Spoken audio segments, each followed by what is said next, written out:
నెల్లూరు జిల్లా కావలిలో సుమారు ₹1 కోటి విలువ చేసే భూమి కబ్జా అయింది. రైల్వే స్టేషన్ రోడ్లో భూమిని ఆక్రమించి భవనం నిర్మించారు. మాజీ ఎమ్మెల్యే ప్రతాప్ రెడ్డి ముఖ్య అనుచరుడు కన్నమర్లపూడి నారాయణ మున్సిపల్ వైసీపీ ఫ్లోర్ లీడర్గా పత్రాలు సృష్టించిన కనుమర్లపూడి భూ ఆక్రమణకు పాల్పడ్డారు. రంగంలోకి దిగిన మున్సిపల్ అధికారులు జేసీబీల సాయంతో అక్రమ నిర్మాణాన్ని కూల్చివేస్తున్నారు. ముషీరాబాద్ హెబ్రోన్ చర్చిలో గత కొన్ని రోజులుగా వివాదాస్పద చర్యలు నేటితో ముగిశాయి. ఇరు చర్చిల మధ్య వివాదాలు తగ్గి అందరము సంఘటితంగా ఉండటమే చర్చి అభివృద్ధికి పాల్పడతామన్నారు మాజీ ఎమ్మెల్సీ రాజేశ్వరరావు, పాస్టర్స్ జోసెఫ్ కురియన్. రాష్ట్రంలోని అన్ని చర్చిల్లో జరుగుతున్న అభివృద్ధి కార్యక్రమాల్లో భాగంగా తమ చర్చి కూడా అభివృద్ధి వైపు కొనసాగుతుందని తెలిపారు. బాలానగర్ పోలీస్ స్టేషన్లో దారుణం చోటు చేసుకుంది.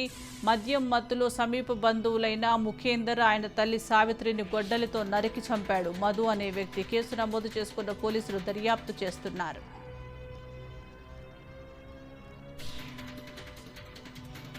పెద్దపల్లి కూరగాయల మార్కెట్లో హోల్సేల్, రిటైల్ కూరగాయల వ్యాపారుల మధ్య వివాదం నెలకొంది. దీంతో రిటైల్ వ్యాపారులు ఉచితంగా కూరగాయలు అందజేశారు. ఒప్పందం ప్రకారం హోల్సేల్ వ్యాపారులు రిటైల్గా కూరగాయలు అమ్మవద్దని ఉన్నప్పటికీ వారు నిబంధనలు అతిక్రమించి కిలోల చొప్పున కూరగాయలు రోజు మొత్తం అమ్ముతుండటంతో ఆగ్రహించిన రిటైల్ వ్యాపారులు కూరగాయలన్నీ ఫ్రీగా పంచిపెట్టారు. ఫ్రీగా కూరగాయలు ఇస్తుండటంతో ప్రజలు సంచుల్లో నింపుకున్నారు.